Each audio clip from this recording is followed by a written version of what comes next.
नमः शिवाय। आज हम शिव महापुराण का शतरुद्र संहिता का 26वां अध्याय पढ़ेंगे।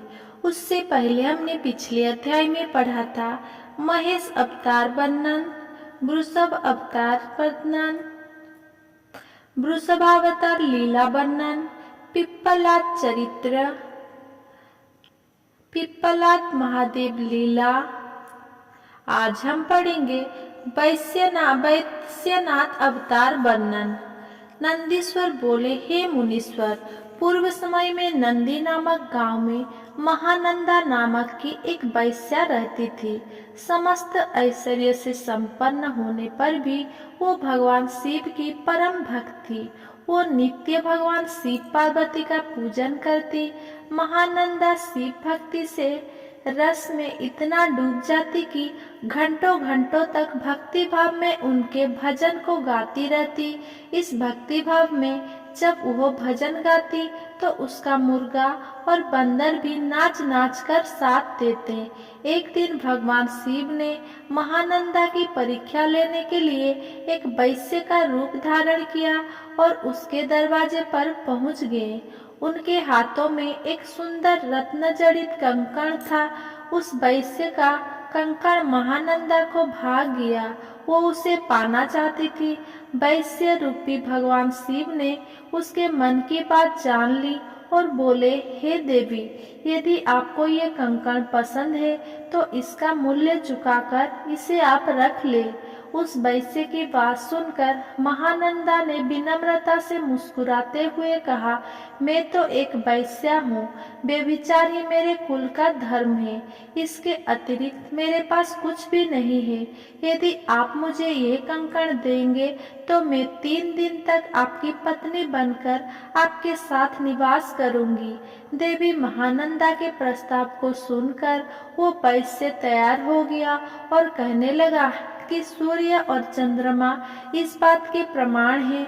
अब तुम मेरे हृदय पर हाथ रखकर 3 बार यह कहो कि तुम 3 दिन तक मेरे साथ मेरे पत्नी बनकर रहोगी। महानंदा ने वैश्य के कहे अनुसार वचनों को दोहरा दिया।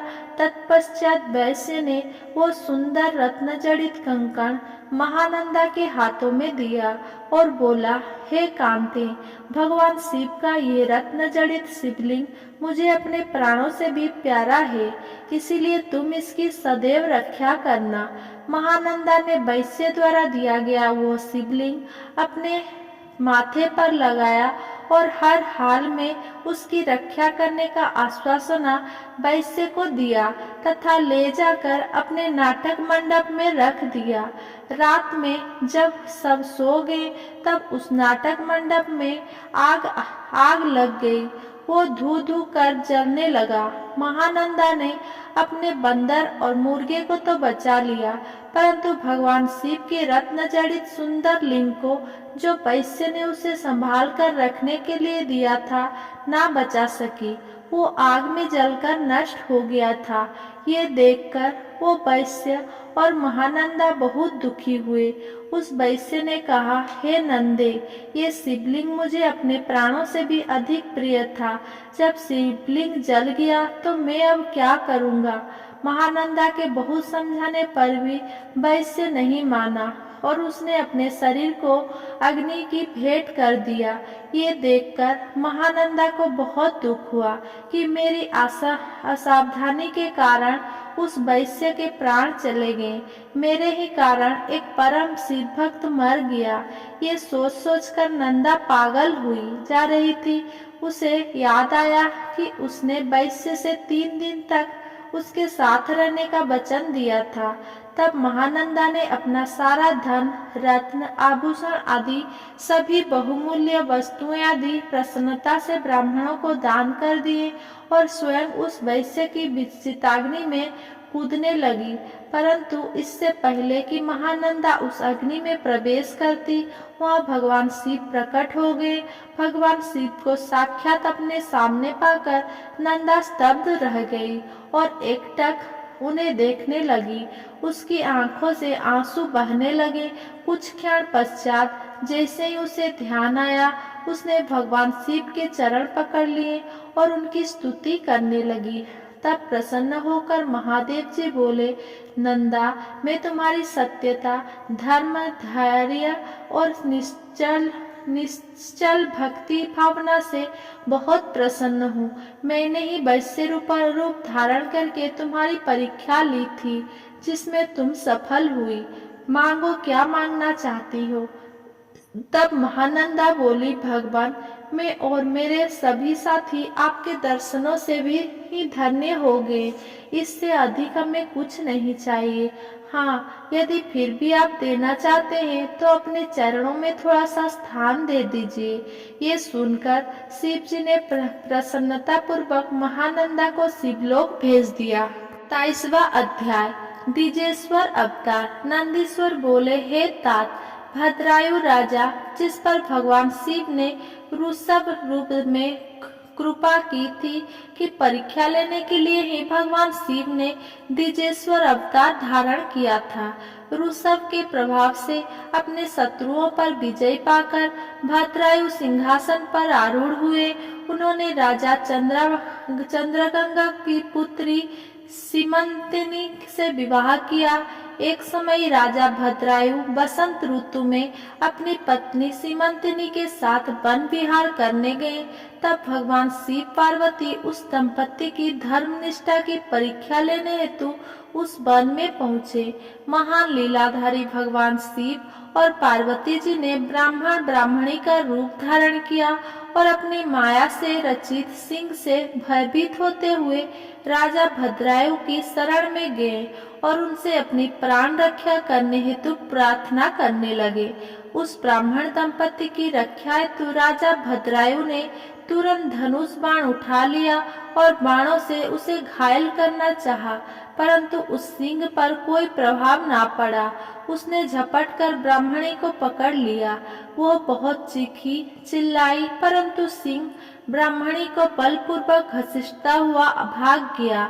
अपने पत्नी को सिंह द्वारा ले जाने पर ब्राह्मण बहुत दुखी हुआ और रोने लगा और राजा भद्रायु से बोला, हे राजन, आपके बड़े बड़े आयुध कहाँ हैं? तुम्हारे पराक्रम का क्या फल है? क्या आप जंगली जानवरों के आघातों से भी दुखियों की रक्षा नहीं कर सकते? दीन दुखिया की रक्षा करना राजा का परम धर्म होता है। फिर आपने अपने क्षत्रिय धर्म का पालन क्यों नहीं किया? आपने अपने कुल का धर्म ही नष्ट कर दिया है। जो दुखी और शरणगतों की रक्षा नहीं कर सकता, उसे जीने का कोई अधिकार नहीं है। कृपण, अनाथ और दीन दुखी की रक्षा करने में असमर्थ मनुष्य को जहर खा लेना चाहिए या अग्नि में जल जाना चाहिए। उस ब्राह्मण द्वारा कही गई बातें सुनकर राजा भद्रायु को बहुत दुख हुआ। वो अपने दुर्भाग्य को याद करके शोक में डूब गया। उसने सोचा कि आज मेरा सारा पौरुष नष्ट हो गया। आज मैं एक असहाय ब्राह्मणी की रक्षा नहीं कर सका, इसीलिए मुझे घोर पाप लगेगा। मेरे कारण ब्राह्मण भी शोकाकुल हो गया है। उसकी स्त्री को भी सिंह ले गया है। पता नहीं उसने उसका क्या किया होगा।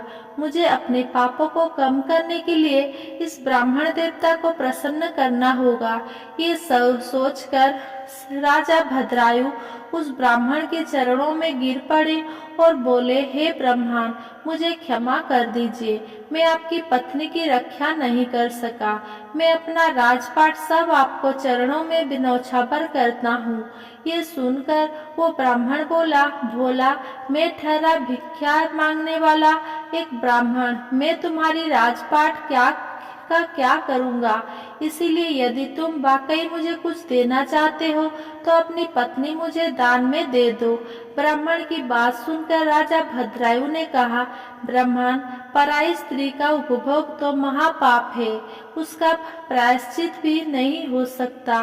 तब ब्राह्मण ने कहा कि राजन, मैं तो बड़े से बड़े पाप को अपनी तपस्या से पल भर में नष्ट कर सकता हूँ। तब भद्रायु ने सोचा कि मुझे ब्राह्मण को अपनी स्त्री दान करके शीघ्र ही अग्नि में प्रवेश कर जाना चाहिए। तत्पश्चात राजा भद्रायु ने अपनी पत्नी उस ब्राह्मण को सौंप दी।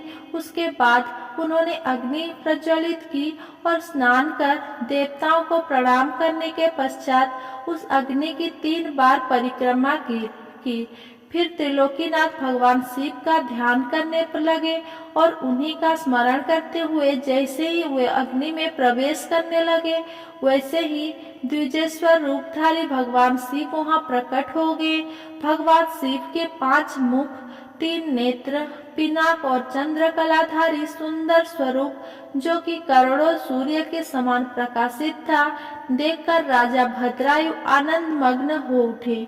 उन्होंने दोनों हाथ जोड़कर शिव जी को प्रणाम किया और उनकी स्तुति करने लगे। राजा भद्रायु की स्तुति सुनकर भगवान शिव पार्वती बोले, हे भद्रायु, तुम्हारी शिव भक्ति से मैं बहुत प्रसन्न हूँ। तुमने सदा मेरा भक्ति भाव से पूजन किया है, अतः तुम अपनी पत्नी सहित मुझसे वर मांगो। आज मैं तुम्हारी मनोवांछित अभिष्ट वस्तु प्रदान करूंगा। मैंने ही तुम्हारी परीक्षा लेने हेतु ब्राह्मण का रूप धारण किया था। ब्राह्मणी के रूप में स्वयं देवी पार्वती थी और वह सिंह मायावीत था। तुम अपनी परीक्षा में सफल हुए हो राजन, कहो क्या चाहते हो। भगवान शिव के ये उत्तम वचन सुनकर राजा भद्रायु बोले, हे देवादिदेव भगवान शिव, आप सबके परमेश्वर हैं। आपके स्वरूप के साक्षात दर्शन पाकर मैं धन्य हो गया हूँ। मैं सकुटुंब आपके श्री चरणों की भक्ति करना चाहता हूँ। मैं, मेरी रानी, मेरे माता पिता आपके सेवक बनकर आपके श्री चरण में रहे। रानी कीर्तिमालिनी ने भी अपने माता पिता के लिए भगवान शिव का लोक मांगा। दोनों को वरदान देकर महादेव जी पार्वती जी सहित अंतर्ध्यान हो गए। राजा रानी अपने नगर लौट गए। फिर 10,000 वर्ष तक राज्य करने के पश्चात वे दोनों भगवान शिव के धाम को गए। इस परम पवित्र पापनाशक कथा को जो कोई सुनता अथवा पढ़ता है, उसे इस लोक में सब भोग ऐश्वर्य प्राप्त होते हैं तथा अंत में भगवान शिव के लोक को जाता है। 28वां अध्याय, यतिनाथ हंस रूप अवतार। नंदीश्वर बोले, हे मुनीश्वर, अबुंदा जल पर्वत के पास भीलंबर संपन्न आहुक नाम का एक भील रहता था। उसकी पत्नी का नाम आहुका था। वो बहुत पतिव्रता थी। वे दोनों पति पत्नी भगवान शिव के परम भक्त थे। एक दिन वो शिव भक्त भील भोजन की तलाश में बहुत दूर तक निकल गया। संध्या के समय भगवान शिव सन्यासी का रूप धारण करके उसकी परीक्षा लेने आए।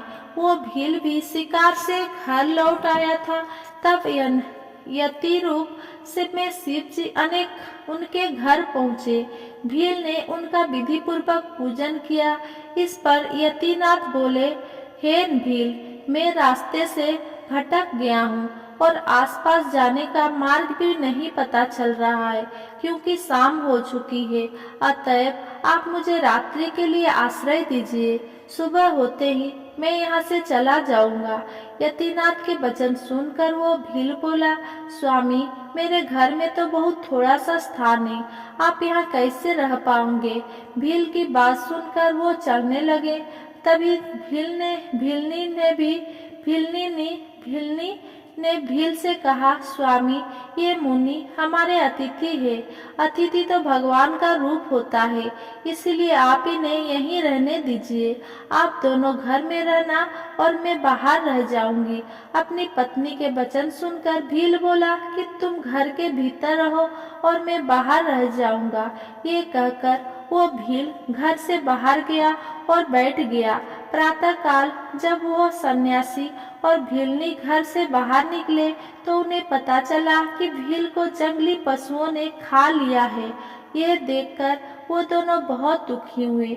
तब वो सन्यासी बोला कि मेरी वजह से तुम्हारी पति की मृत्यु हो गई है। हे देवी, मुझे क्षमा कर दीजिए। तब वो भीलनी कहने लगी कि आप दुखी ना हो, अतिथि की रक्षा करना हमारा धर्म है और मेरे पति ने तो अपना धर्म निभाया है। ये कहकर उस भीलनी ने चिता तैयार की और उसमें अग्नि प्रज्वलित कर सती होने लगी। उसी क्षण भगवान शिव वहाँ प्रकट हो गए और बोले, तुम धन्य हो, मैं तुम पर प्रसन्न हूँ। तुम अपनी इच्छानुसार वर मांगो, मैं तुम्हारी इच्छा अवश्य पूरी करूँगा। देवादिदेव महादेव जी को इस प्रकार सामने पाकर भीलनी बहुत प्रसन्न हुई और शिव जी की स्तुति करने लगी। बहुत कहने पर जब भीलनी ने कुछ नहीं मांगा, तब भगवान शिव बोले, अगले जन्म में मैं हंस रूप में प्रकट होऊंगा। तुम विदर्भ नगर में भीमराज की पुत्री दमयंती के रूप में जन्म लेगी। उस समय यह भील निषाद देश का राजपुत्र होगा। उसके पिता वीरसेन होंगे और उस जन्म में उसका नाम नल होगा। तब हंस रूप में मैं तुम दोनों अर्थात नल दमयंती का मिलन कराऊंगा। उस समय तुम समस्त राजभोग भोगने के पश्चात मोक्ष को प्राप्त होंगे। यह कहकर भगवान शिव वहीं लिंग रूप में स्थित हो गए। भील के धर्म के प्रति अचल रहने के कारण यह लिंग अचलेश नाम से जगत प्रसिद्ध हुआ। अगले जन्म में भील नल भीलनी दमयंती बने और भगवान यतिनाथ शिव ने हंस रूप में जन्म लिया और उनके पूर्व जन्म के पुण्य से प्रसन्न होकर उन्हें सुख प्रदान किया। अगर मेरा ये वीडियो आपको पसंद आया हो तो मेरा वीडियो को लाइक कमेंट शेयर करें एंड मेरा चैनल को सब्सक्राइब करें। धन्यवाद।